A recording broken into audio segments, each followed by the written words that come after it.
গুলোর পাশে দাঁড়ানোর জন্য মমতা ব্যানার্জি আমাকে পাঠিয়েছেন। ঠিকভাবে তাদের নিশ্চয়ই আর্থিক ক্ষতিপূরণ টিম রয়েছে, দমকল রয়েছে, আমাদের পুলিশের ডিজাস্টার ম্যানেজমেন্ট রয়েছে, পুলিশ রয়েছে, সবাই রয়েছে। আগুনটা খুব ভয়াবহ লেগেছিল এবং পুলিশ এটা ইনভেস্টিগেট করছে। আমরা সবথেকে এটা ইম্পর্টেন্ট, মমতা ব্যানার্জি আমাকে পাঠিয়েছেন পরিবারগুলোর পাশে দাঁড়ানোর জন্য। যারা চলে গেছে তাদের ফিরে পাওয়া যাবে না, বা পুলিশ অ্যাসার্টেন করবে যে কত মানুষ নিখোঁজ। এরকম 4 জনকে আজকে বোধহয় পাওয়া গেছে, দেশে চলে গেছিলেন।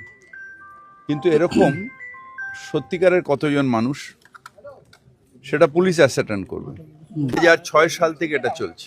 আমরা দৌড় করো না, কারণ কারো রুজি রুটি বন্ধ করে, যে ব্যবসা বন্ধ করে দিল, ইন্ডাস্ট্রি বন্ধ করে দিল। জমি কোনো ভরাট হচ্ছে না।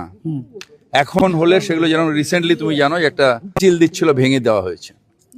যদিও এটা কর্পোরেশনের এখতিয়ারে নেয়, কিন্তু আমাদের যে এনভায়রনমেন্ট মিনিস্ট্রি আছে তারা অত্যন্ত স্ট্রিক্ট। এখন আমাদের খবর দিলেই আমরা এসে ভেঙে দিচ্ছি। এখন কিছু হচ্ছে না, এগুলো আগের 2006, 2000 সালের বা রামসে কনভেনশনের আগে। এবার কোনটা জলাজমি রামসে কনভেনশনের আগে সেটা আইডেন্টিফাই করাটা খুব, কিন্তু সে কনভেনশনে এনভায়রনমেন্ট, কিন্তু এই পৌরসভা যেগুলো আগে হয়ে গেছে বা যেগুলো অনেক দিন ধরে চলছে, এটা রামসে কনভেনশনের লিস্টটা, ম্যাপটা আমার কাছে নেই। যতক্ষণ না ফরেন্সিক হয়, ডিএনএ হয়, ততক্ষণ বলা খুব মুশকিল।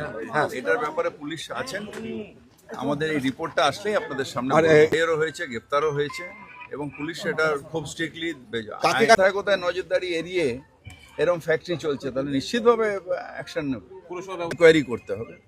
তারপর এখানে যা অবস্থা আছে এগুলোকে পাঠানো হচ্ছে ফরেন্সিকে। এদের ফরেন্সিক টেস্ট, ডিএনএ টেস্ট না করা পর্যন্ত কোর্টের অর্ডার না আসা পর্যন্ত এটা আমরা করা যায় না। সেটা পুলিশ ব্যবস্থা করছে, এবং আপনাদের একটাই অ্যাসিওর করছি, ল ইজ ফর এভরিওয়ান, আর আইনের পথে চলবে।